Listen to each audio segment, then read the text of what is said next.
2016 साली रातोरात दोन सामान्य घरातली मुलं स्टार झाली आणि त्यांचं नशीब कायमचंच पालटलं. आणि ते दोन कलाकार म्हणजे लोकांना सैराट करणारे रिंकू राजगुरू आणि आकाश ठोसर. नागराज मंजुळेंच्या सैराट चित्रपटातून फिल्मी दुनियेत येणाऱ्या रिंकू आणि आकाशने फार कमी वेळातच लोकांची मनं जिंकली. सैराट मधल्या दोघांच्या अभिनयाची चर्चा तर झालीच, पण या युनिक लव्ह स्टोरीची भुरळ बॉलिवूडला सुद्धा पडली. मराठी चित्रपट सृष्टीत 100 कोटी कमावणाऱ्या या पहिल्या चित्रपटात आर्ची आणि परशाचा एक किसिंग सीन होता.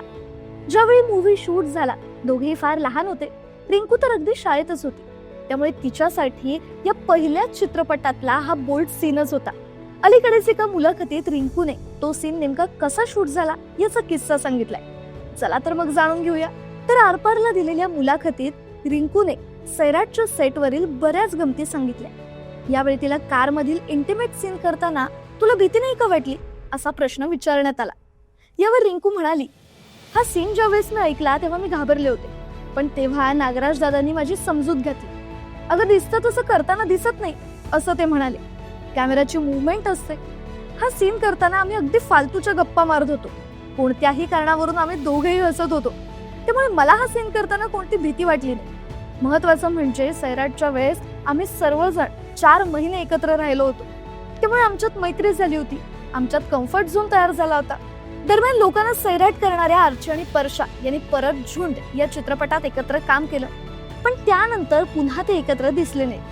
आज चित्रपट रिलीज होऊन 9 वर्ष झाली असली तरी लोकांमध्ये त्यांची क्रेज काही कमी झाली नाही. मराठीत 110 कोटी कमावणारा हा पहिला चित्रपट असून आजपर्यंत बॉक्स ऑफिसवरचा हा रेकॉर्ड कुठलाही चित्रपट मोडू शकला नाही. आता रिंकूच्या प्रोजेक्ट बाबत सांगायचं झालं तर नुकताच तिचा आशा हा चित्रपट रिलीज झालाय आणि 2026 मध्ये ती अंकुश चौधरी दिग्दर्शित पुन्हा एकदा 3.5 मध्ये दिसणार आहे. रसिका हो, कलाकृती मीडिया म्हणजे मनोरंजनाची लयलूट. मनोरंजन क्षेत्रातील किस्से व घडामोडींचा आस्वाद घेण्यासाठी कलाकृती मीडिया या यूट्यूब चॅनलला सबस्क्राईब करा आणि व्हिडिओ लाईक करा.